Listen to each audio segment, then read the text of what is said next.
This video is brought to you by Peanut.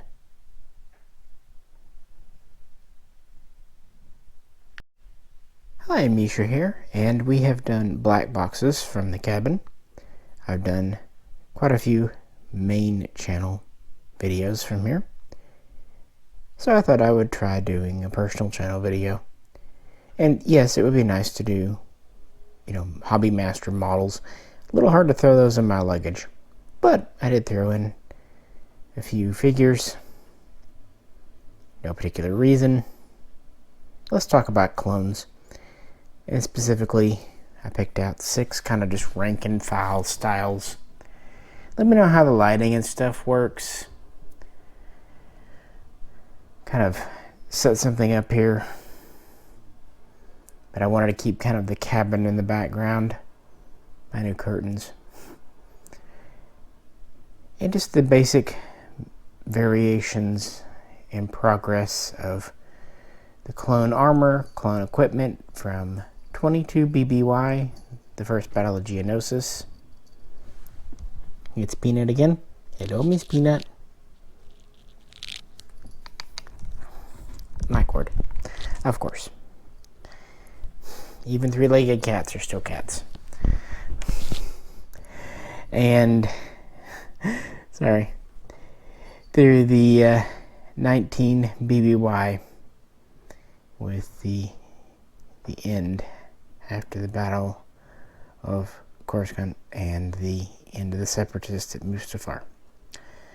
So of course we begin with the standard Phase 1 clone armor, and then the somewhat more elite Katarn armor setup used by the clone commandos, and then the even more elite, really kind of the top of the food chain, Phase 1 ARC Trooper armor,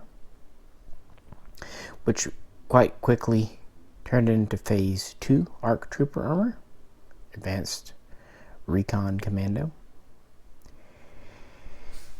which really helped influence and inspire the Phase 2 standard armor that we see as early as 21 BBY, although into 20 BBY they were still switching over.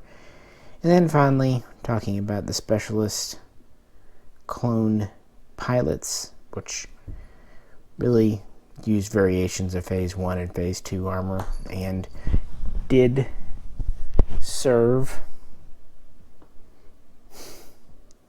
She's expressed no interest in this all day.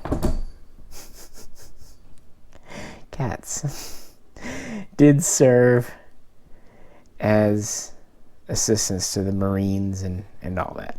So let's find out. Let's just talk about it. And again, let me know how you like the lighting, the setup, and the cat that was apparently going to help me.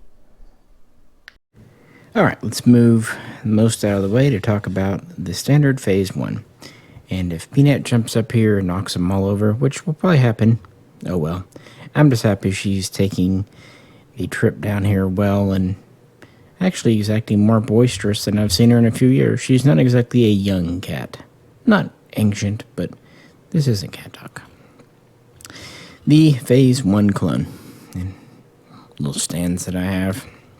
I bought a ton of these on Amazon years ago. And they have 3 different size pegs. And they fit in most figures. And this is the newer Phase 1 guy. Current offering, I guess we could call this the 3rd generation. But before we get into it, I'm going to ask you a couple of lighting questions. Like I said, this is mostly just a test. So this is the stand. I'm going to also pull this up just a hair. I feel like that would get us on here more. What do you guys think? Hello. So this is lighting with the overhead lights. There's 2 of them on. And now I turned off the main overhead light, but I have this kind of secondary overhead light on. I also have a couple of lamps I pulled over that I'll leave on regardless, but yeah.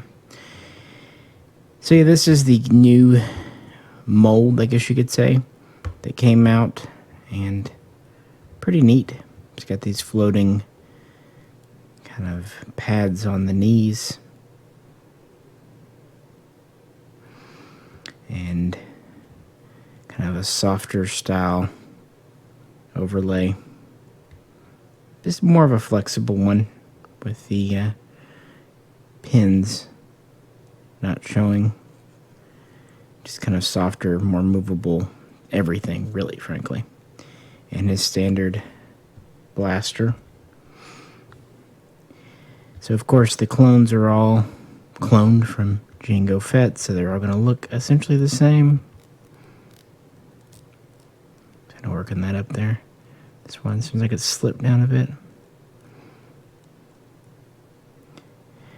And so, physically, they work out about the same. But as far as that moves, definitely positionable if you wanted. And of course, they were created to grow at double time, and generally speaking, corrected a few genetic flaws of Fett, a bounty hunter, arguably the best. And yes, he was a Mandalorian. I don't care. There's been back and forth for years. Was or wasn't Fett Mandalorian? He was. End of story. Moving on. And that actually influences the clones, as we'll see as we get into the more specialized guys soon. These pads have been moved too. But these guys were all originally grown in peacetime, starting in 32 BBY, which is why in 22 BBY, immediately before the Battle of Geonosis, they were right under the age of 20. And when they were grown on Kamino, their armor was created on Kamino as well. The Phase 1 clone armor. It was somewhat patterned off of Mandalorian styling, especially the helmet. And really the helmet is the big Phase 1 thing. It has the fin, which acted as an antenna, has the large T-shaped visor, has a bodysuit underneath, kind of a glove, body glove, and it has 20 plates of plasteel armor that clamp on by advanced magnetics. And of course they have a utility belt, which carries supplies, ammunition, butt wipes, even a small med kit. And I think one thing I've seen about Phase 1 armor is it is essentially airtight. It could have a small air supply for emergencies, 15 minutes built in, but you can attach a tank on the back for more, so it could be used as a space suit or something else, which is actually relevant when we get into the things. I'll explain why I'm saying that now. And it was considered to be of actually high craftsmanship, because again, made in peacetime. On the other hand, as other famously known, since the folks on Kamino weren't human, you might have noticed, they weren't really familiar with the okay, the crotch was uncomfortable. Let's just say that. Yeah, it bound out the twig and berries. And one thing they didn't do was they didn't make the Fett clones sterile, because when they tried that, let's just say it didn't work out. So they felt it was worth leaving intact. They did make them more docile, more willing to follow orders, and they did correct their eyesight a bit and a few other small things like that. But overall, mostly they left genetic code alone. And what's the point of going through literally a galaxy-wide search for the best cloned attempt to... Hello, Peanut. What are you doing? If you're going to sit there and correct it all. This was one of the first times they really worked with cloning humans, too. And they made a bunch of them. When the war kicked off, they had about 200,000 ready. Most of them were sent to Geonosis. Some were kept behind. And they had another 1 million almost ready. Kind of going through final testing. Please don't jump here and knock everything over, Peanut. Please. Yes, I'm happy you're happy here.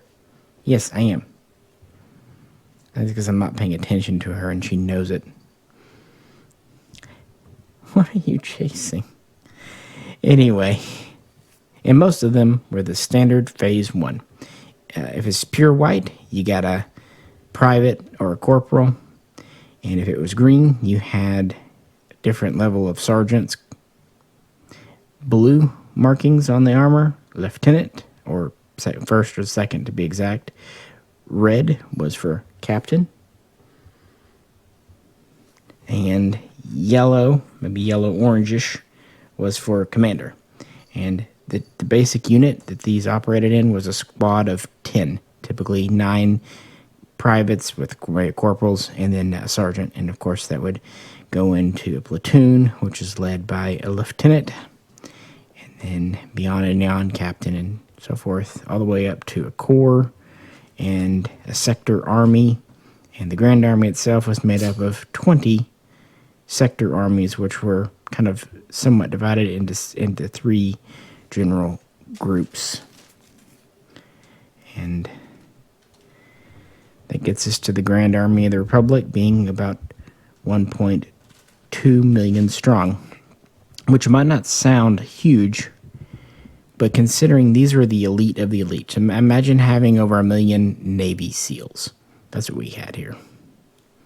The Grand Army had other members as well. And now I switched off both overhead lights, just using a couple of lamps. Let me know what you think. And that's what I can go forward with. As you can see, this figure is very flexible. And within reason, you can probably put him in more positions than a person actually wearing armor could realistically get in. But that was the deal in the universe, was the advanced armor was much more flexible than, like a Earth body armor would be. And it could take indirect hits, although direct hits might challenge it. It could take some kinetic damage and protect the wearer. It was really good about insulating heat, cold, shocks.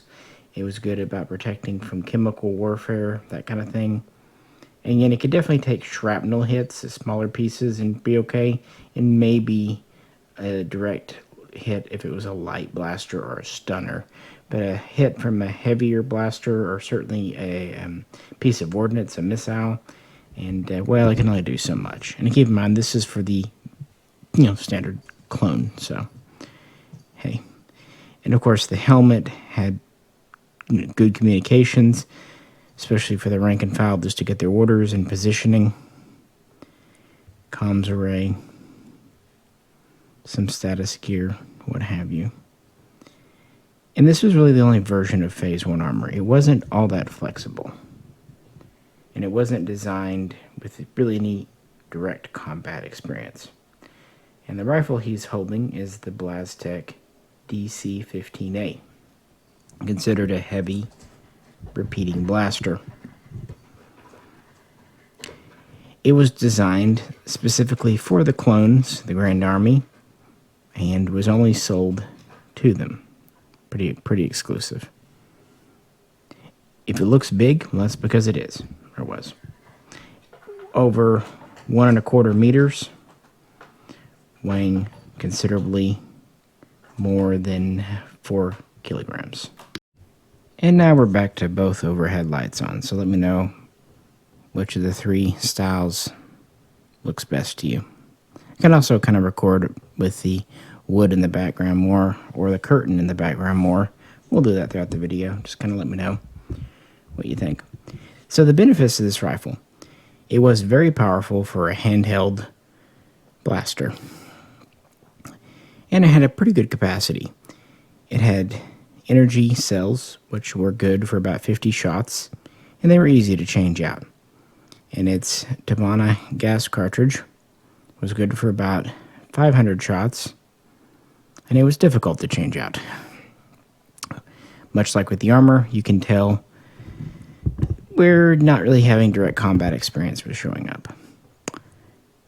And that's at standard or even low power modes. Higher power modes that it could be switched to, that would reduce down to 300 shots, but it could blow a 1/2 meter wide crater in like a solid wall, like even concrete or reinforced materials. And it was quite accurate and good for several kilometers range. That was in single shot. Where it started to fall off was in rapid fire, either automatic or just rapid semi-automatic fire. It would get hot, accuracy would deplete, and it just had a few other issues. So typically, soldiers would have slow aimed practical shots with these. But it was overall a good weapon. But they were definitely a room for improvement. The figure actually stands quite well on his own, too. And the DC-15A was designed with the Jango Fett template in mind, but the whole armor was.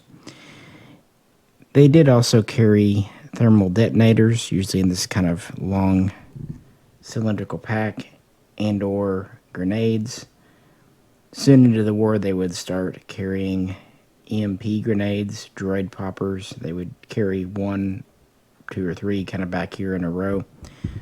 So between the blaster and that was the common equipment of offensive.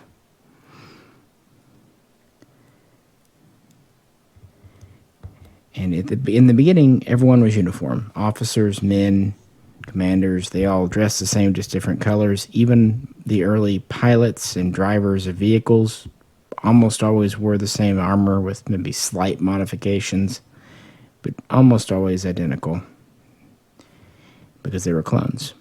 Another neat thing about this particular mold is it does have a removable helmet.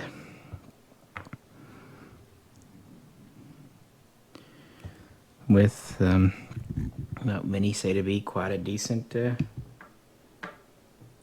face likeness. I will take their word for it. But it is neat to have that option there.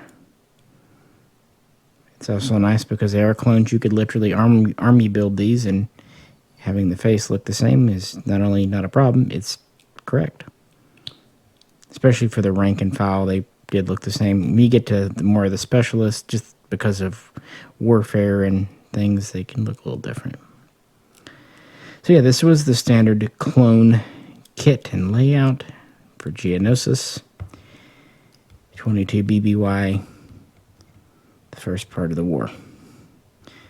But there's always room for improvement, and it would not be long. And there's also, from the get-go, a effort to have a specialist. So move phase 1 aside and bring out the clone commando in his Katarn armor and his highly specialized, falling out of his hands, DC-17 multi-purpose blaster. And this is one of the first efforts at making something a little smaller, a little more compact, and more versatile than the DC-15A. So let's take the Clone Commando off the stand. This is just the generic Clone Commando in the Black Series. I have in the past done a full video on Delta Force, Delta Squad, which was where we really got to know the commandos. Also Task Force 99 kind of falls into this group as well. These were in the Republic Commando game, but have become full canon long ago. So these were really designed at Camino from the outset with input from Jango Fett and roughly 75 Mandalorians acting as sergeants, as their trainers, a cadre.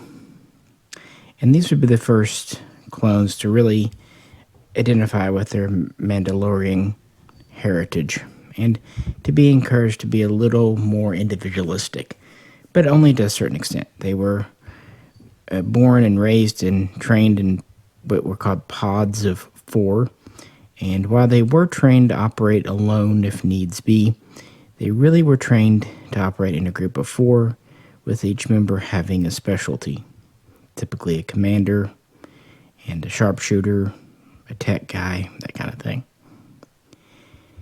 And they were used as a rapid response force and a special forces. It's kind of the division of the Grand Army of the Republic they were a part of, to go in, and they were to go in situations with limited intel, limited knowledge of what they were about to face. And so their equipment really needed to be flexible in the field, and that included the DC-17M multi-purpose blaster system. It was designed by Blastech on request, even before the war, and it's a little bit lighter than the DC-15A at about 4 kilograms, and it had essentially 3 modes. This is the basic blaster mode, kind of an assault carbine. It can get 60 shots to the energy cartridge instead of 50. And it loaded the cartridges from the left side instead of the right. It had a decent range. It was quite accurate. It's short to medium range. And it was actually quite good at rapid fire, unlike the 15A. It wasn't prone to overheating. It was actually quite sturdy and robust. It was considered to be built with quite high QC. It could operate in a vacuum, perhaps even in other kind of hostile environments. But on the other hand, it did have a somewhat higher learning curve to learn how to use effectively and switch between the modes. And that's why commandos were pretty much started training on these early in their life. They were very, very familiar. But yeah, they could use any other weapon they could pick up, but this was their gun. The other modes, you had a DMR sharpshooter version. Essentially, you removed the barrel unit and you added an extended barrel, and it would have a 10 to 20 magnification that would actually tie into the heads-up display in the helmet. And it would use essentially the same energy cartridge, but to give it longer range bolts capable of penetrating armor, you only had 5 shots instead of 60 on the energy cartridge. So gives you an idea, about 12 times more powerful with a good range. And then finally there was a grenade launcher attachment, which fired large, powerful charges. Typically, soldiers only carried 3 or 4. They were expensive to make, but they could blow up armor, bust a bunker. In fact, a penetration version was developed during the war to really just, like a bunker buster type thing. And while in the beginning it had very limited stun capabilities, weapon of war, a stun-specific modification was added to 21 BBY. So, yeah, very versatile gun. But, of course, they had to carry all the bits and pieces with them, which added considerable weight. And that actually explains the backpack here that was standard with the armor. It would typically carry what you'd expect: extra energy for the armor, extra energy for the gun, food, water, because they would be sent on long-range deployments away from the lines. Yeah, Phase 1 armor would usually have some rations and water on board, but not more than a day's worth. This could have quite a bit more. It would carry sabotage gear, grenades, but it was a very customizable, configurable backpack unit. So really, whatever the wearer needed. Moving on to the Katarn armor itself. This is starting off with Phase 1 at the beginning of the war.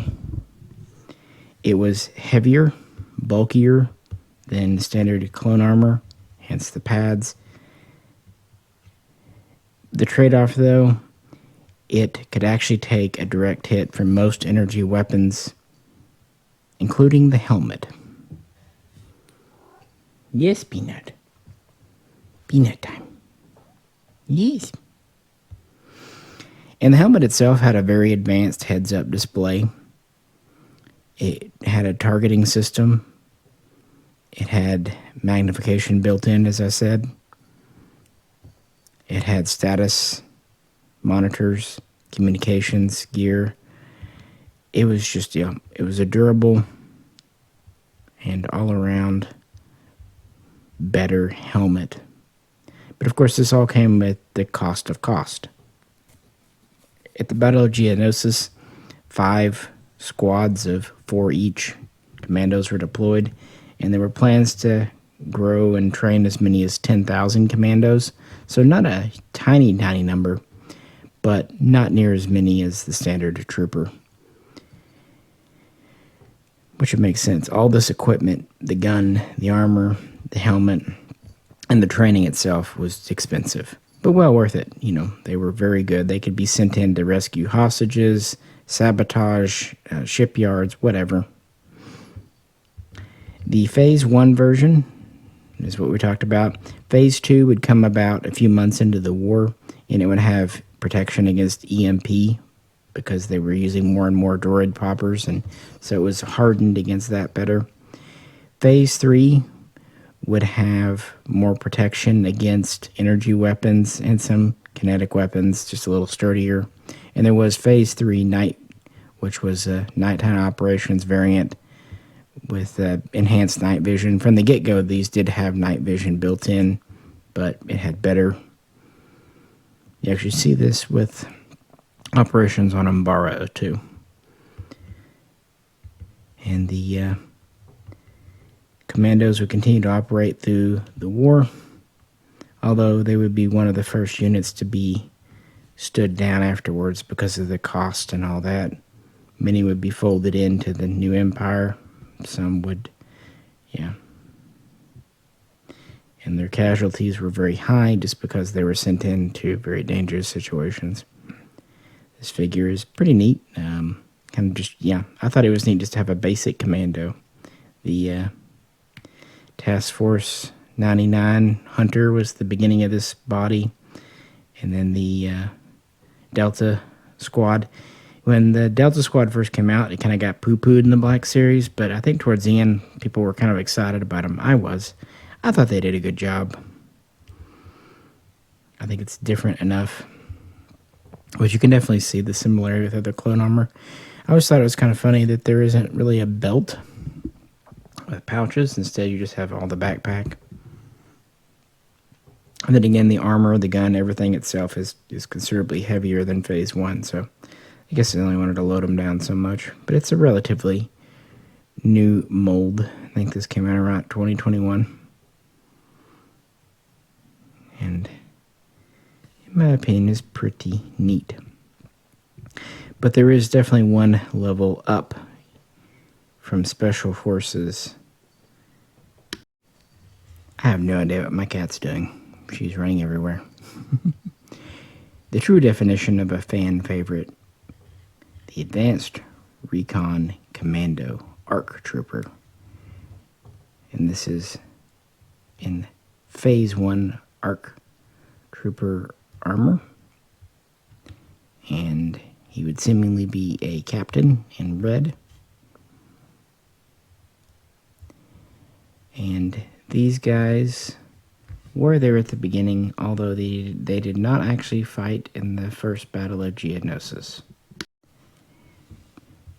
These were really not just encouraged by Fett, but even kind of initially suggested by him and other Mandalorians to have more independent thinking clones as an elite force. Well, for advanced reconnaissance and other things.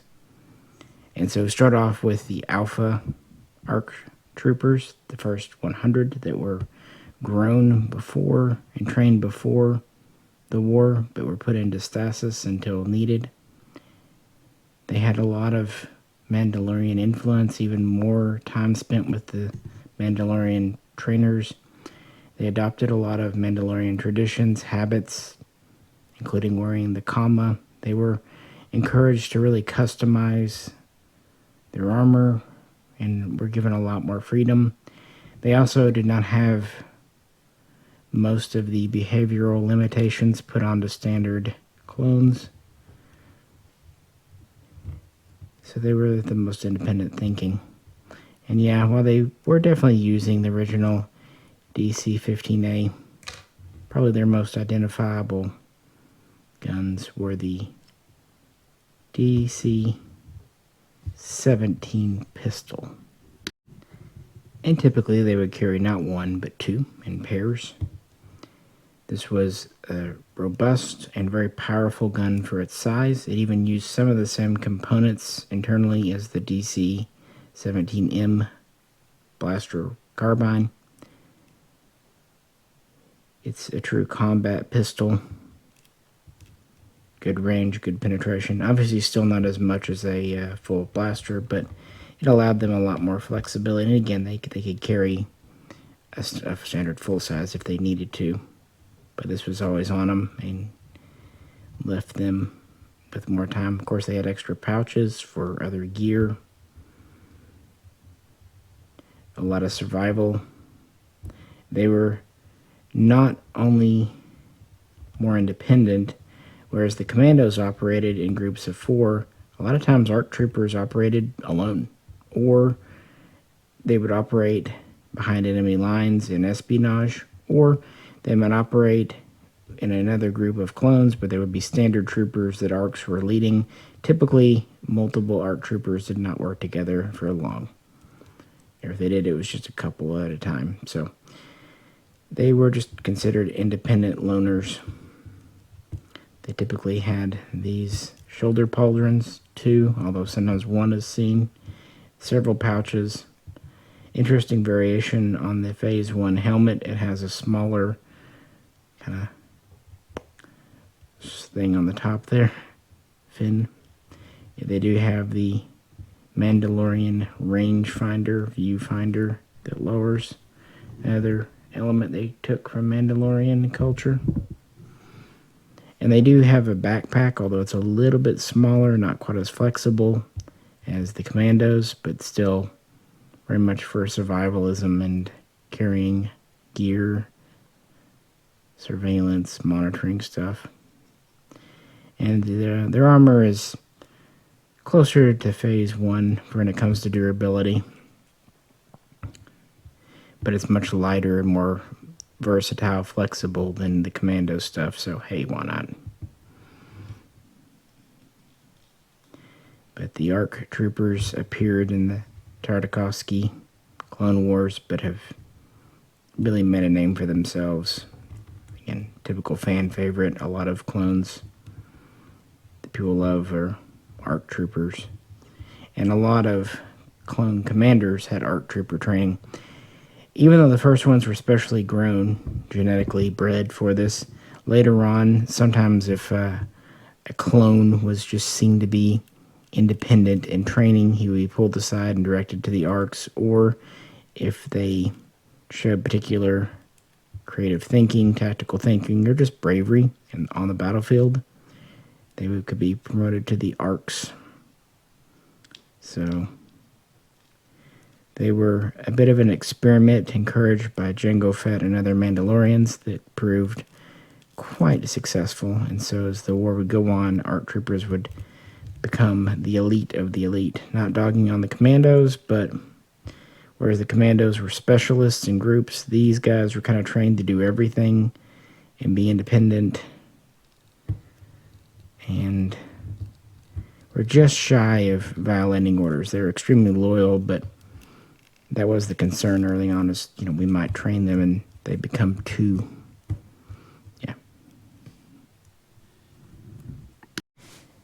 This figure here was just sold as an ARC Trooper captain, although most call him Fordo, which is correct, really. But then they also sometimes don't like him for not being 100% correct. I don't care. I think it's a neat figure. It was one of the earliest ARC Troopers we got. And I like that he is wearing the first pattern of ARC Trooper armor get-up. I like generational things and, just seeing the evolution of things. I think he's neat. He came with the 2 blaster pistols. He also came with 2 carbines, different styles. The only kind of odd thing is the backpack is not detachable. And you can debate if you like the plastic, kind of rubbery plastic, or if you prefer cloth. I don't know which I prefer.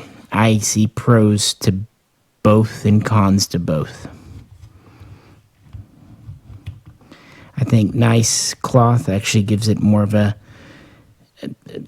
premium feel, but I also sometimes think that the rubber styling effectively looks better, especially for posing and stuff. So, oh well. There's no wrong answer. But like I said, he's in Phase 1 Arc Armor. Phase 2. Phase 2. I think what it is I hear some critters outside. It was raining earlier, so I think the nighttime critters are out foraging now that the rain stopped. And she's a city girl. She is not used to it, and she's kind of intrigued. But something tells me she couldn't take on mountain creatures too well. What do you think? Phase 2 of Arc Armor. We're going to move it more at the wood wall in the background. Also, I grabbed a stool because my legs are starting to hurt me. And this is one I think I've had in a video before, but maybe I'm not. This is a pretty new release.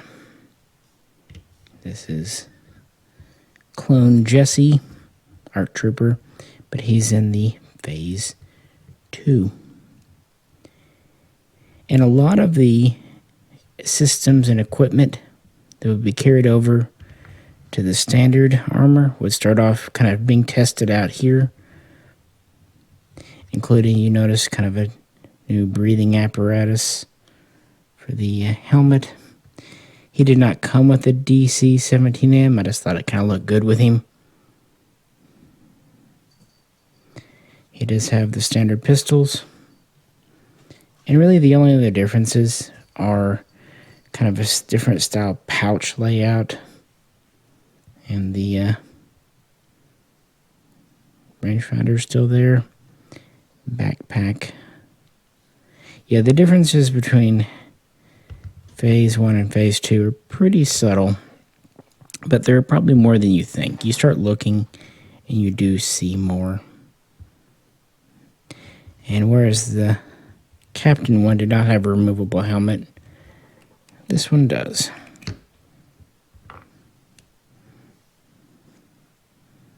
And apparently old Jesse's bald. Talk about rapid aging.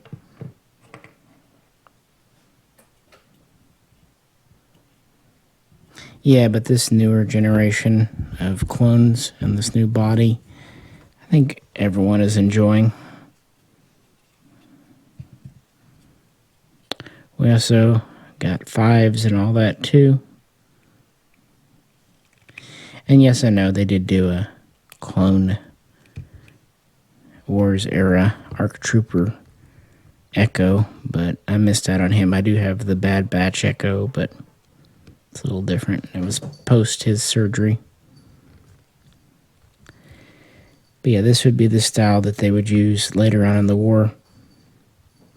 And the Arc Trooper armor would directly influence the standard Phase 2 armor of the typical clone trooper.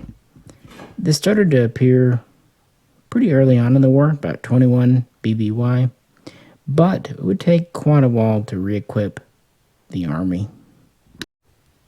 And here we go. This is another new generation guy. And he's holding the ubiquitous DC-15S. Some people like to call it the DC-15A carbine, but I like the old S designator. And this is really an improvement in a lot of ways. It's a more compact gun, lighter, better at rapid fire. Doesn't have the range, doesn't have quite the power of the 15A. So you do lose that. That's why some clones continue to use the 15A throughout the whole war. But this was better for close-in fighting. It also was easier to change the Tabana gas cartridge on. It was designed by Blastech with input really from the war. And it shows. And frankly, it directly influenced the E11 used by the Stormtroopers. And while this exact version was only used by the Clone Army, Blastech did make a downgraded, simplified version for commercial sales to like private security and what have you. So this became pretty identifiable with the Phase 2 and a pretty popular gun. The armor itself was almost the same. I should note that the whole setup was no longer airtight anymore, not as such. Although with an external attachment, it could be made into essentially a spacesuit. But it was more comfortable, and it was more customizable. Those are the two improvements. And it was easier to get in and out of for the clones as well. It could be really configured for specialty roles. As the war would go on, they would figure that they needed not just a one-size-fits-all trooper, but set them up for like scuba or hot weather or cold weather. So it just was really meant to be flexed on. And by this point, too, the idea of color coordinating based on rank was did away with. Instead, colors were used to designate which battalion or corps they belonged to, whatever. Also, by this point, nicknames and just armor customizations were being used more and more as individuality would hit. And the Phase 2 really shows that. And we first see this armor in Revenge of the Sith. And it is starting to look a little Stormtrooper-y. And it would directly influence it. And whereas Phase 1 was made during peacetime by artisans, this was made during the war. It was mass-produced. Some clones thought that this meant it was less well-made. That's not the truth. It was well-made. It was just mass-produced because war. And, of course, the biggest difference is with the helmet. You have a different respirator, different viewing port. You don't have the fin on top of the helmet. Kind of makes sense why. It's a more streamlined helmet, and also, just a more flexible helmet. And this, too, is removable. Again, it's the newer style.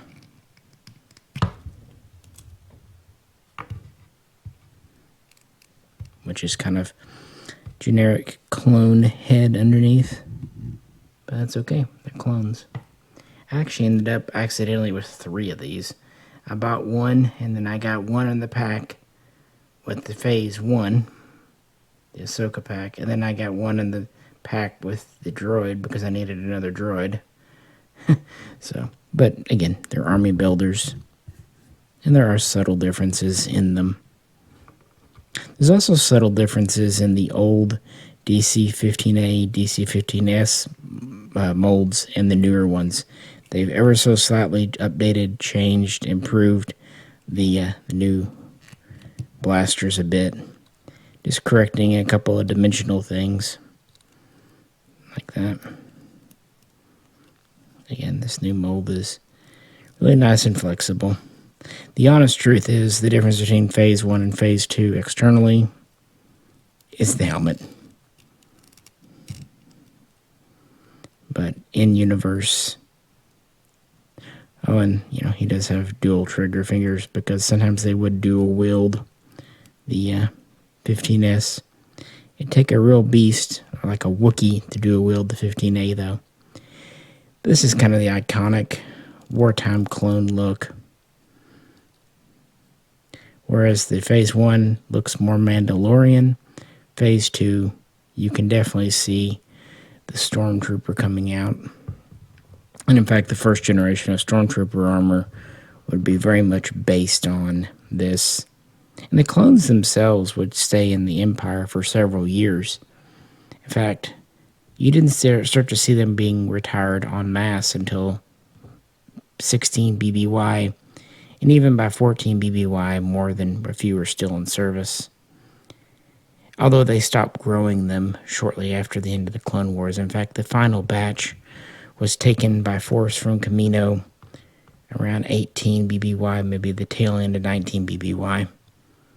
At that point, you started to see the Stormtrooper Corps coming up. In fact, a lot of clones trained the Stormtroopers in what was called the TK Force. So there's always a direct lineage. And of course, all that allowance and push for custom names and armor coloration would go away with them. But yeah, this is just the bog standard clone, and I really do like him. Although, if I'm being honest, I kind of like Phase 1, the look of the Phase 1 a little more. But, pretty good bend on this guy. Blue.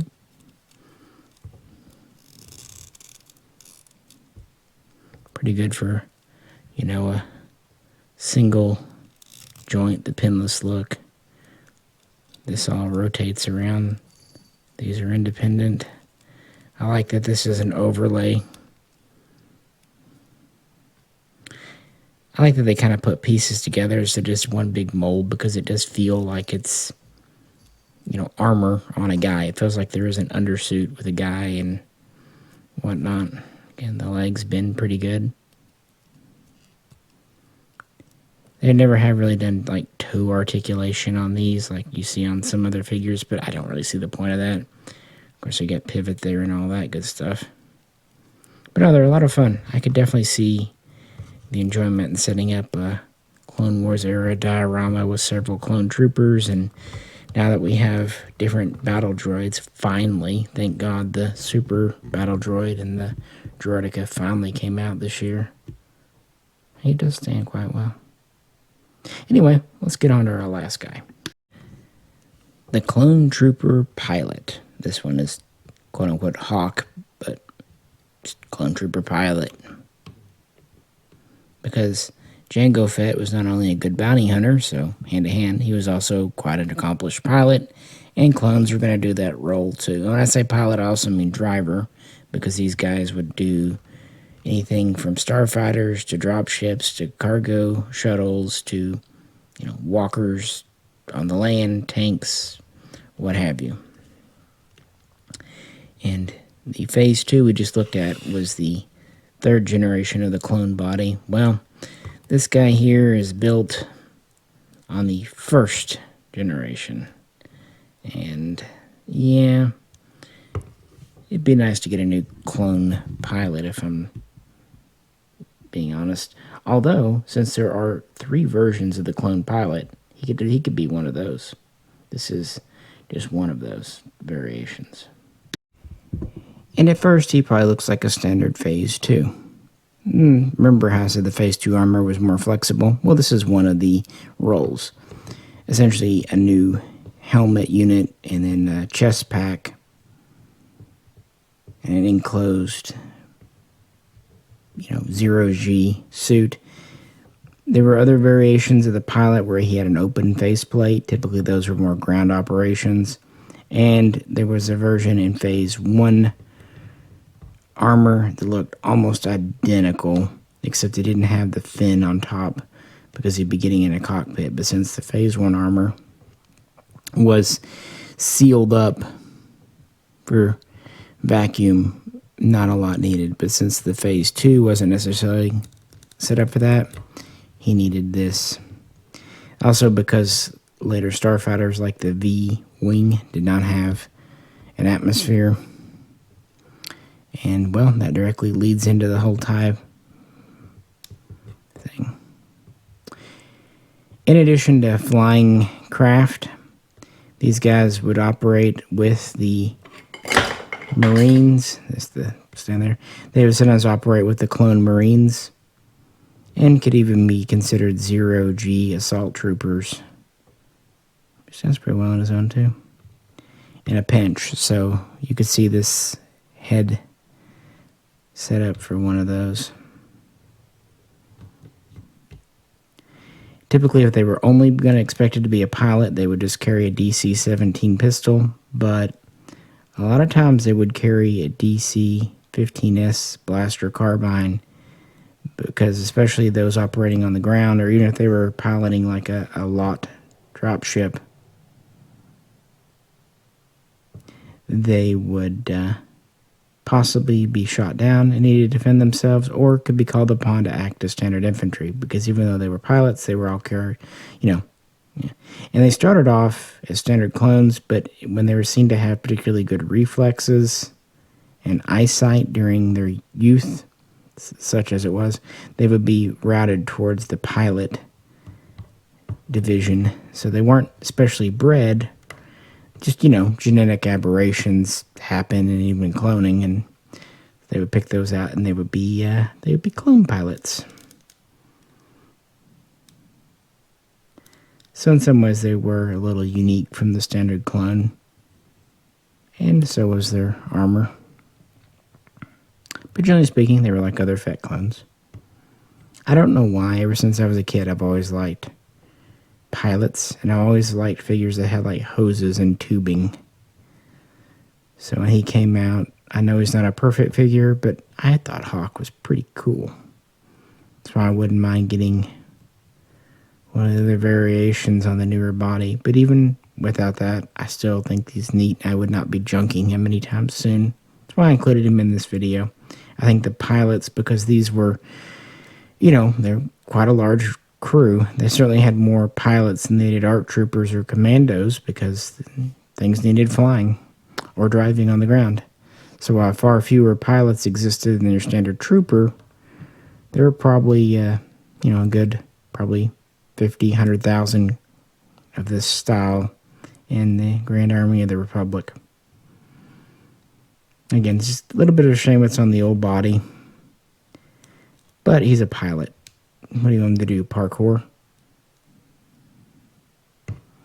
Unfortunately, he just came with the DC-15S. That's it. One of the more lightly packed troopers. Hasbro is pretty good about giving their clones a decent amount of accessories, but not always. Seems like the ARC troopers got the best of it. Once in a while, you just get a guy with a single blaster, and that was it. Oh well. But I thought it was neat.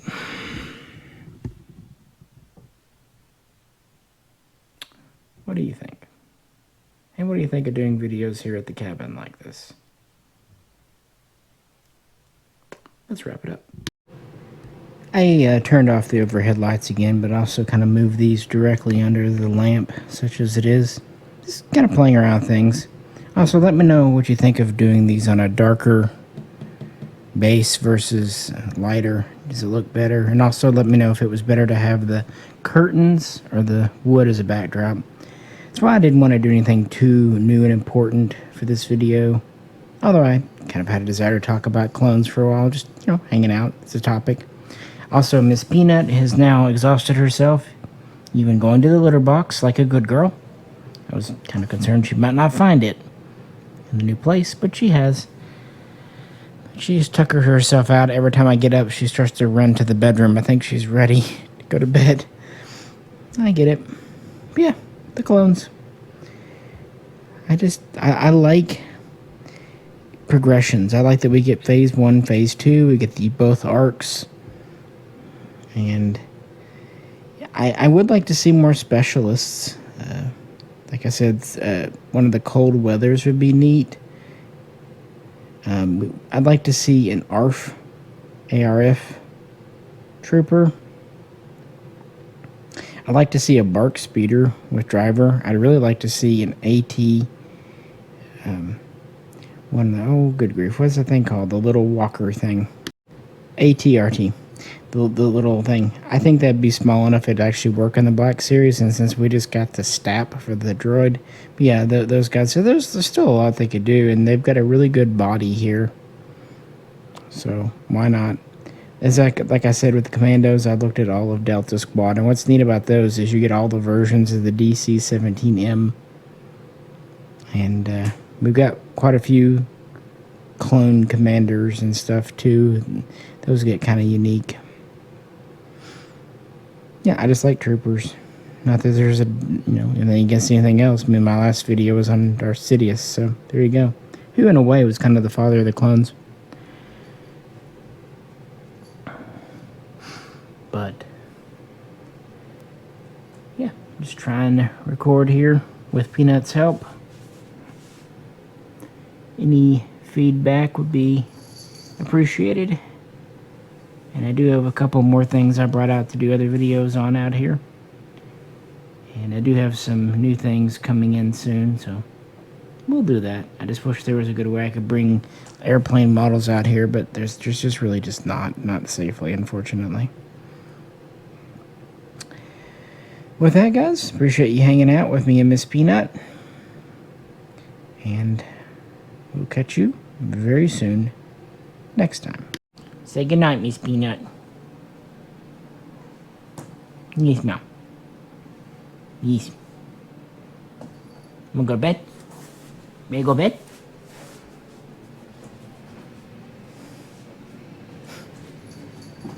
That's what I thought.